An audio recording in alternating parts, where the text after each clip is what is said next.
One autumn, in a place that is now called Canada but in those days was the land of the Passamaquoddy tribe. The girl and her three older brothers went to the forest and hunted for him over the winter. They found a good place to make camp and build a wigwam, since she was the youngest. Each morning after her three older brothers went hunting, the girl took care of the camp, gathered fresh firewood, prepared holes in their wigwam, and prepared dinner.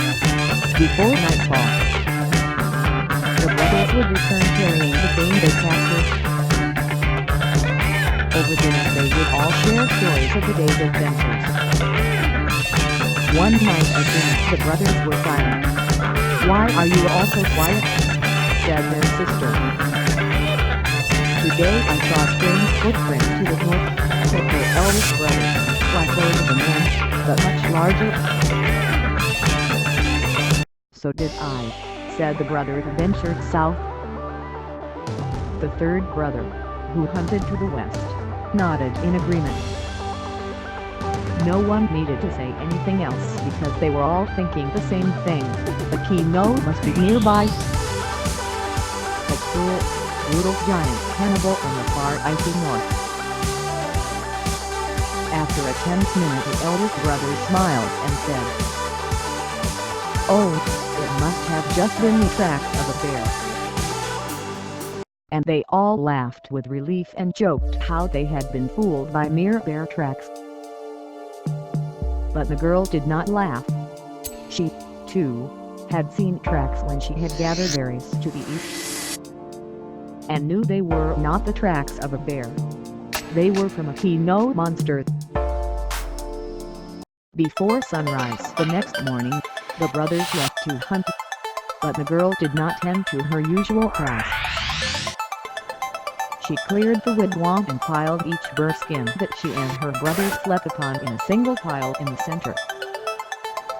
Beside the bearskin pile, she laid baskets filled with berries and fruit. She gathered fresh firewood, then sat by the fire and waited. While the sun was still low in the sky, a very large shadow was cast over the fire. Out in the woods stepped the terrible Chenoo monster, huge and horrible looking. He looked fiercely at her. "My heart is glad that at last you have come to see us. Where have you been for so long? I prepared a fire for your lunch.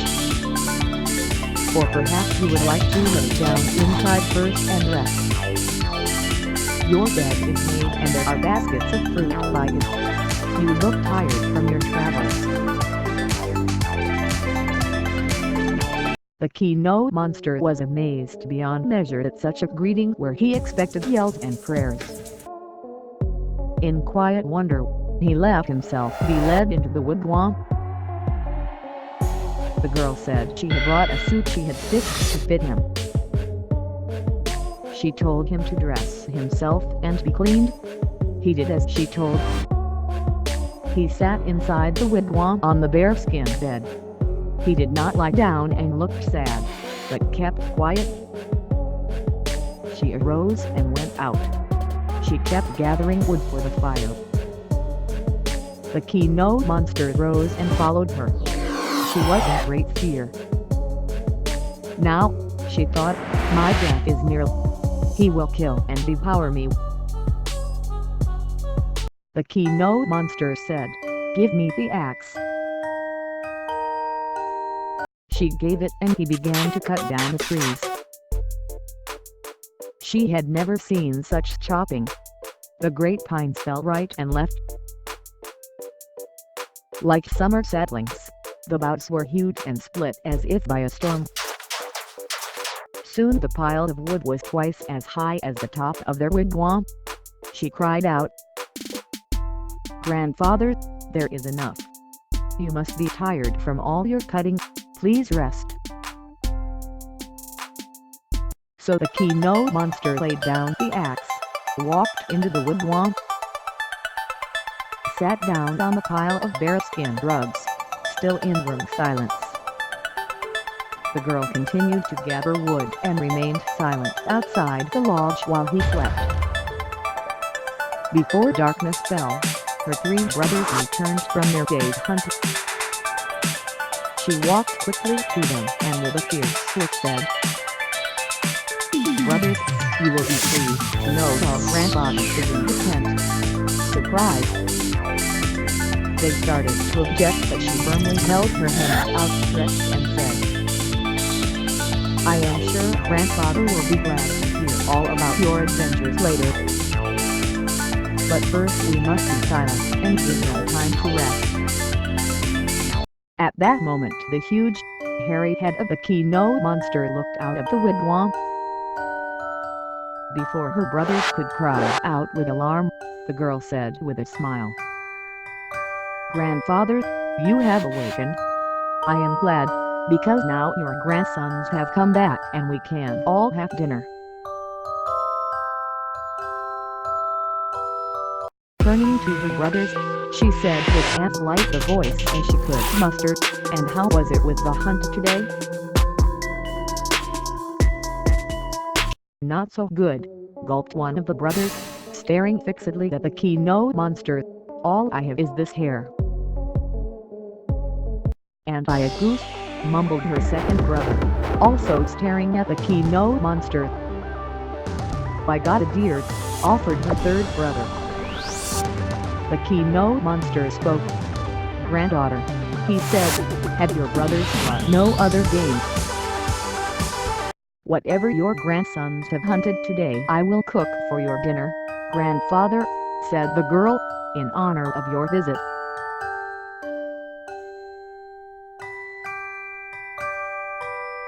the Chenoo monster said nothing but disappeared into the woods. When he returned he carried 3 full-grown moose, one under each arm and a third wrapped around his shoulders.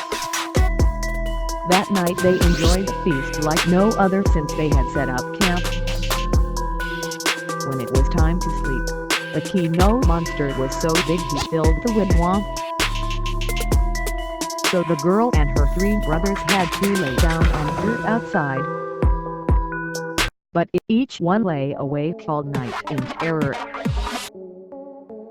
In the days that followed they began to realize the Chenoo monster was useful to have around, as he could hunt better than 20 grown men.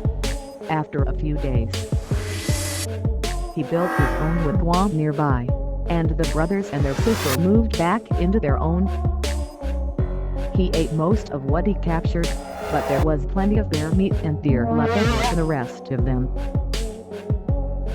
and the pile of skins they had been saving for trading through land.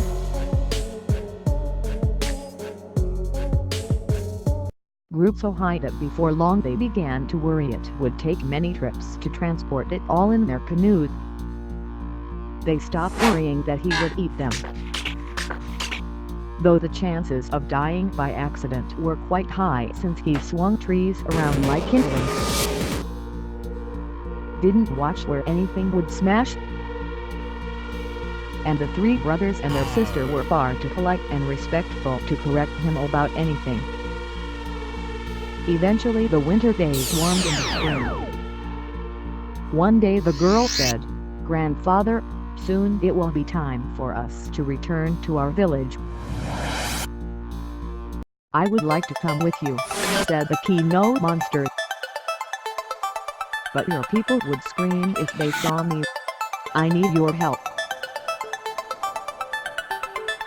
"Of course, grandfather, anything at all," said the girl. "Build me a sweat lodge and bring hot coals to it." The girl was surprised he would ask for this since she knew the Chenoo monster was from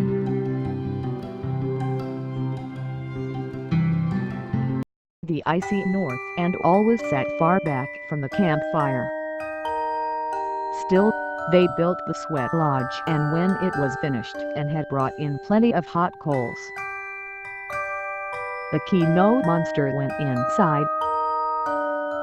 The sweat lodge pulsed with an orange hue from the heat of the burning coals. But the Chenoo called out, "Bring more hot coals." This they did, several times. "Grandfather, are you alright?" she said.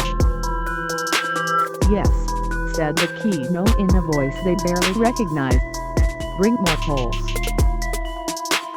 So they brought more hot coals to the sweat lodge and stood a great distance away, as it was searing with heat.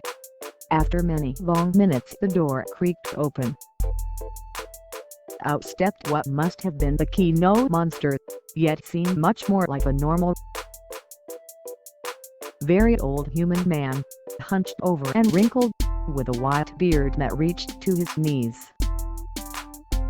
His wounds had healed, his teeth no longer grinned wildly all the time. The expression on his face seemed gentle. He leaned over and coughed, and out came a piece of ice in the shape of a man. The girl knew what this must be. It was well known that the heart of the Chenoo monster was made of ice and was shaped like a man. This icy heart is what made him so fierce. "Throw it in the fire, granddaughter," he said. And she picked it up and threw it into the campfire, but it was so fiercely cold that it put out all the flames. So she restarted the fire and her brothers chopped the icy heart into fragments with a hatchet until, bit by bit, they finally melted it. The man who used to be the Chenoo monster then smiled. "Let's go," he said. So they hauled their piles of bear and deer skins, and baskets brimming with dried meat, back to their village, where they traded the skins for whatever they wanted and shared the dried meat with everyone. And they all lived happily together for many years. And that is the story of how the kindness of one girl melted the heart of the savage Chenoo monster.